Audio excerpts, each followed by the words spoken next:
প্রভু শ্রীরামের দিকে নজর দেওয়ায় রাবণের বোন শূর্পণখার নাক কাটা হয়েছিল।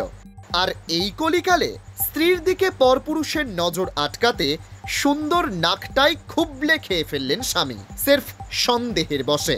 কি দিনকাল পড়ল, ঘুমন্ত স্ত্রীর নাক কামড়ে তুলে নিল মদ্যপ স্বামী। অভিযুক্ত আবার ঘর জামাই হয়েই থাকেন মেয়ের বাড়িতেই। জানা গেল অভিযুক্ত স্বামীর নাম বাপন শেখ। বিয়ের পর থেকেই থাকেন তার শ্বশুর বাড়িতে।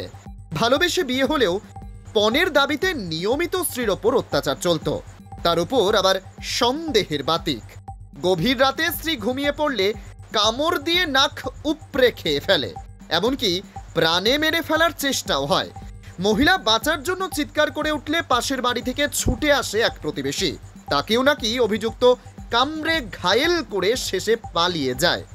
পরে হাসপাতালে এসে সেলাই করান। চাঞ্চল্যকর ঘটনা ঘটল নদিয়ার শান্তিপুরে। শান্তিপুর হাসপাতালে প্রাথমিক চিকিৎসার পর লিখিত অভিযোগ করতে থানায় এলেন মহিলা এবং তার মা।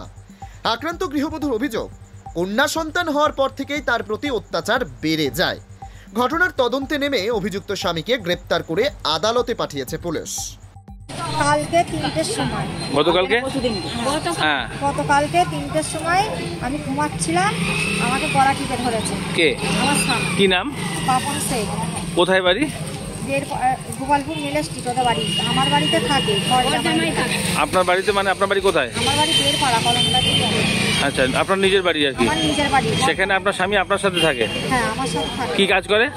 ওই ইয়ে বসায়, মার্বেল পাথর বসায়। আচ্ছা, মিস্ত্রি নাইলে। কি নাম বললেন স্বামীর? বাপন শেখ। কতদিন আগে বিবাহ হয়? আমাদের 9 বছর হচ্ছে। দেখে শুনে না আপনার ভালোবেসে করেছিলেন? ভালোবেসেই করেছি। আচ্ছা, তো ছেলে মেয়ে আছে? দাঁড়ান, বাচ্চা মেয়ে আছে একটা। তো কি ঘটনা, কি কারণে বলে আপনাকে? মানে টাকা আনার কথা বলে বাপের বাড়ি থেকে, নাকি কি বলে? যখন টাকা আনার কথাও বলে না, কিছুই বলে না। ও মদ খেয়ে আমার উপরে এমনি গলা টিপে ধরে। প্রতিদিন মদ খেয়ে এইটা করতে যাই, গলা টিপে ধরে। একটা কারণ তো কিছু বলে, আপনাকে সন্দেহ করে? হ্যাঁ, বা কিছু? হ্যাঁ, সন্দেহ করে। আমাকে বলে তোর নাকটা লম্বা, তোর হচ্ছে কি যে কোনো ছেলেরা তোকে পছন্দ করে, এই তোর নাকটা আগে কাটতে হবে। নাক লম্বা বলে আপনার নাক কামড়ে দেবে? হ্যাঁ, কালকে কি নাকের ডগা পুরো উড়ে গেছে? নাকের এই ডগার এখান থেকে নেই তো, আর এইটা পুরো এরকম উঠে গেছে, 7টা সেলাই পড়েছে। আচ্ছা, আঙুলের এটা খেয়ে নিয়েছে। থানায় গিয়েছি, থানায় গিয়ে কালকে কেস করেছি। পুলিশ হচ্ছে কি যে গিয়েছিল, পুলিশ যাওয়ার পরে ও চলে গেছে, ওখানে নেই। গোপালপুরে ছিল, গোপালপুরে থাকার পর ও নেই ওখানটা। কি চান এখন দাদা?